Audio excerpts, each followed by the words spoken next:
প্রথমত আমি আমার ব্যক্তিগত জায়গা থেকে সাধুবাদ জানাই এবং কংগ্রেচুলেশনস। বাংলাদেশে আমরাও চাই আরও বেশ কিছু শক্তিশালী রাজনৈতিক দলের আবির্ভাব ঘটুক, কারণ স্বাধীনতার পরবর্তী ৫৩ বছর বাংলাদেশকে মানে এই মেয়াদ টু ওই মেয়াদ, তারপর জোট বেঁধে বিভিন্নভাবে এই দেশটাকে শাসন করেছে। হাতে গোনা প্রধান দল হিসেবে আমরা ৪টা দলকে দেখতে পাচ্ছি। G8 সম্মেলনে যোগ দিতে মিশরের কায়রোতে আছেন প্রধান উপদেষ্টা ডক্টর মোহাম্মদ ইউনূস। মিশরের সময় সকাল ১১টা, বাংলাদেশ সময় বুধবার বিকেল ৩টার দিকে কায়রো আন্তর্জাতিক বিমানবন্দরে পৌঁছান তিনি। তাদের জাতীয় পার্টির চেয়ারম্যান আজকে একটা কঠিন সত্য কথা বলেছেন, সেটি ভাববার বিষয়। সেটি হচ্ছে, মনে হচ্ছে একটি অদৃশ্য শক্তি উপদেষ্টাদের কাজে হস্তক্ষেপ করছে। আসলে কি মনে হয়? হয়তো হতে পারে। জাতীয় পার্টির চেয়ারম্যান আজকে একটা কঠিন সত্য কথা বলেছেন, সেটি ভাববার বিষয়। সেটি হচ্ছে, মনে হচ্ছে একটি অদৃশ্য শক্তি উপদেষ্টাদের কাজে হস্তক্ষেপ করছে। আসলে কি মনে হয়? হয়তো হতে পারে। মানে খুব স্মুথলি যে উপদেষ্টারা কাজ করতে পারছেন। G8 সম্মেলনে যোগ দিতে মিশরের কায়রোতে আছেন প্রধান উপদেষ্টা ডক্টর মোহাম্মদ ইউনূস। মিশরের সময় সকাল ১১টা, বাংলাদেশ সময় বুধবার বিকেল ৩টার দিকে কায়রো আন্তর্জাতিক বিমানবন্দরে পৌঁছান তিনি। ডক্টর মোহাম্মদ ইউনূসকে স্বাগত জানান দেশটির পাবলিক বিজনেস সেক্টর মন্ত্রী মোহাম্মদ শিমি। দুজনের সংক্ষিপ্ত বৈঠক হয় এই সময়। ১৯ ডিসেম্বর বৃহস্পতিবার G8 সম্মেলনে যোগ দেবেন তিনি।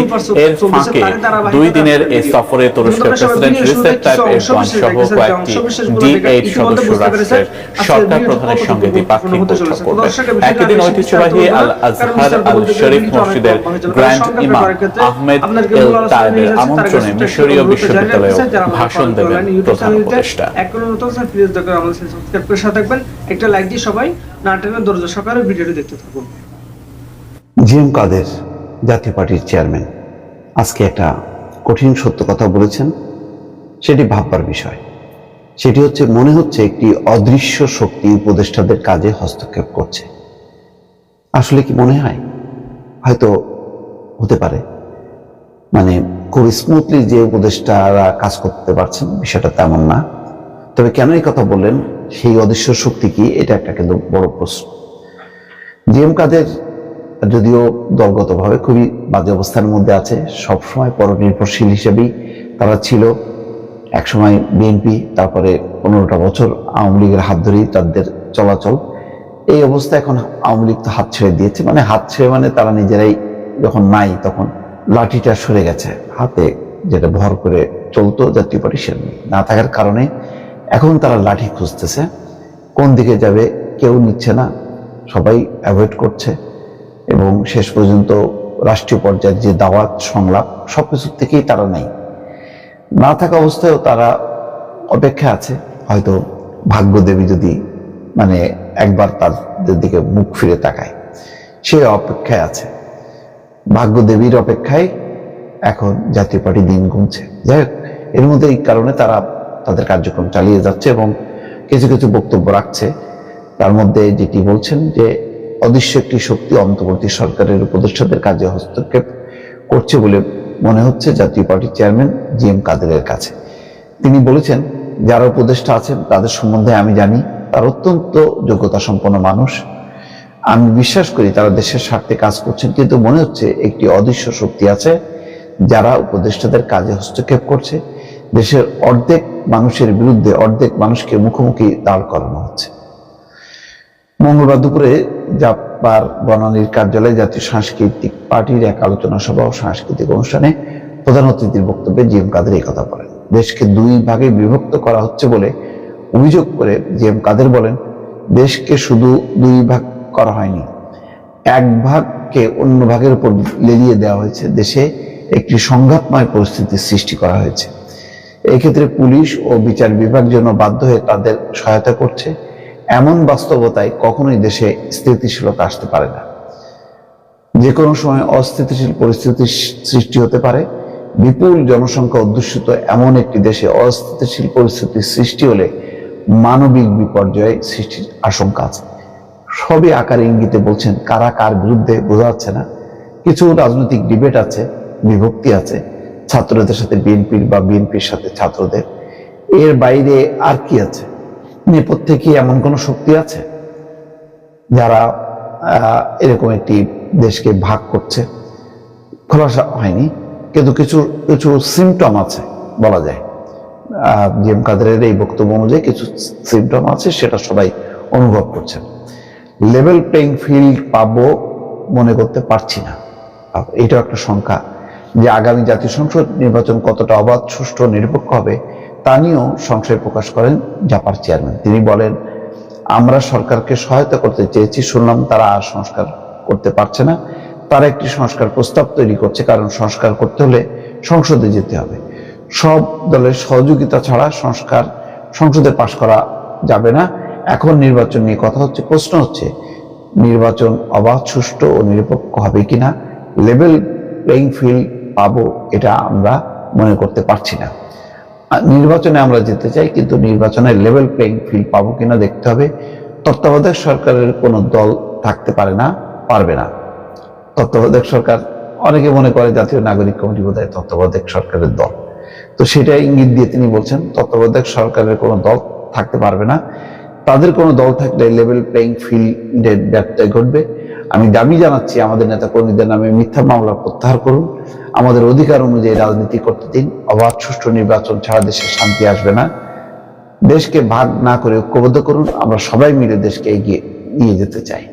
দেখ, অনেকগুলো দাবি তিনি করেছেন, কিন্তু সেই সাথে একটাই জিনিস, মানে যদি অন্তত বারে বারে তারা গত 15 বছরে যে এই শেখ হাসিনার দোসর ছিল, দুঃশাসনের সহযোগী ছিল, এটা যে তাদের একটা ভুল রাজনীতি, এটা স্বীকার করে এবং ক্ষমা চাওয়াটা হচ্ছে একটা রাজনৈতিক, একটি নৈতিক একটা অধিকার বা দাবি, বা সেটি করাই উচিত। যদি সেটা না করে বারবার যুক্তি দেওয়ার চেষ্টা করে, তাহলে এটা জাতীয় পার্টির জন্য হবে দুর্ভাগ্যদর্শক। ভালো থাকবেন, আল্লাহ হাফেজ। প্রথমত আমি আমার ব্যক্তিগত জায়গা থেকে সাধুবাদ জানাই এবং কংগ্রেচুলেশনস।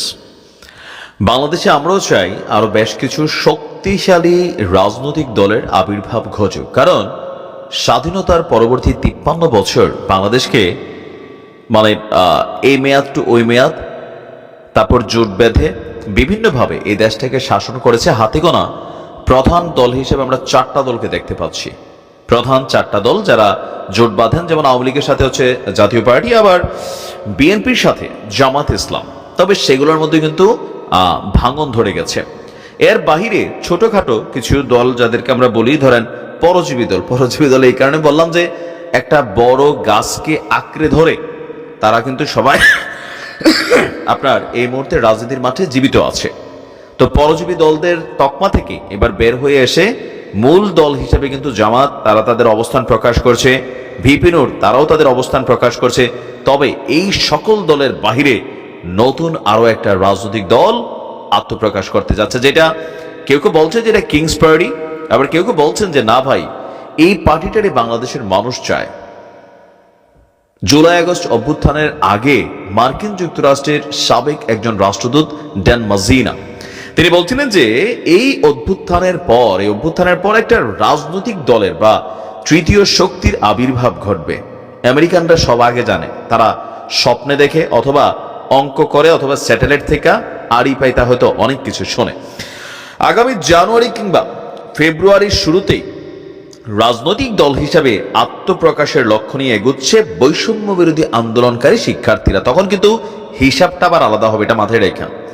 যখন আপনি একটা নিউট্রাল অবস্থানে আছেন, সবার সাপোর্টিং পাচ্ছেন, বাট যখন আপনি রাজনীতির মাঠে যাবেন, আপনি একজন পলিটিশিয়ান, একজন পলিটিক্যাল দল, আরেকটা দল আপনার সাথে মারামারি হবে, সংঘর্ষ হবে, আইন শৃঙ্খলা বাহিনীকে নিউট্রাল ভূমিকা পালন করতে গেলে আপনাকেও সাপোর্ট করবে না, তাকেও সাপোর্ট করবে না।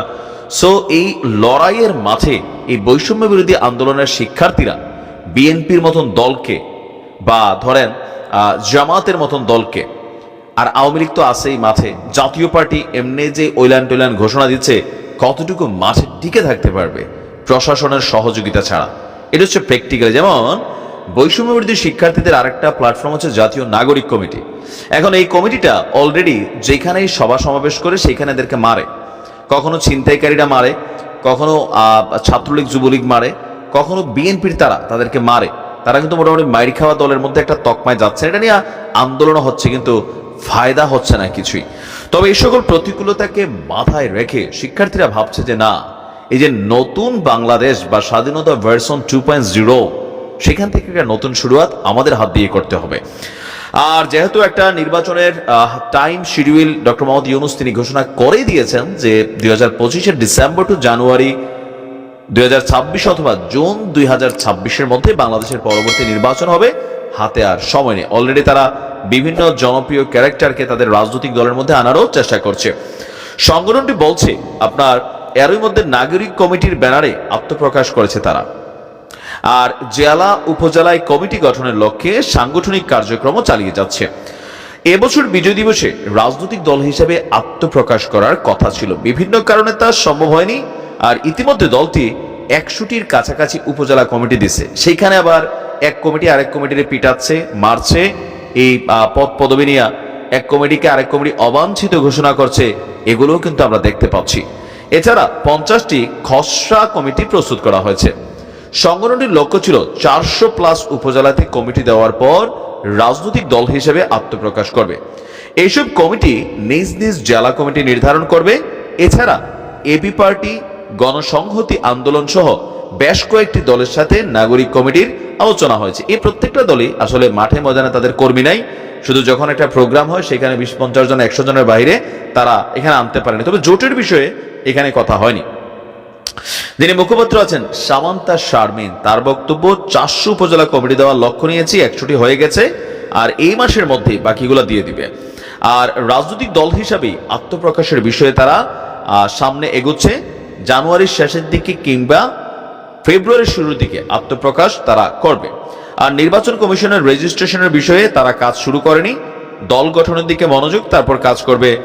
আর গতকালকে তারা এই তথ্য জানিয়েছেন। এখন আমরা অবশ্য ওয়েলকাম করি, আমরা চাই এখানে মাঠে ময়দানে শক্তিশালী আরো কিছু রাজনৈতিক দলের আবির্ভাব ঘটুক, যেখানে মানুষের কথা বলা হবে, যেখানে জনগণের কথা বলা হবে। এখন বাকিরা কি বলে না, বলে জনগণ বেঁচে সবাই খায়, ক্ষমতায় যাওয়ার পর সেই জনগণের ঘাড়ের মধ্যেই চাপ দিয়া ধইরা চুষা আমাদের ধরেন কিডনি, রক্ত, তারপর যা আছে চুষা খাওয়ার মতন আর কি, সবকিছুই তারা খেয়ে ফেলে, রাষ্ট্রটারে চুষা ফেলে।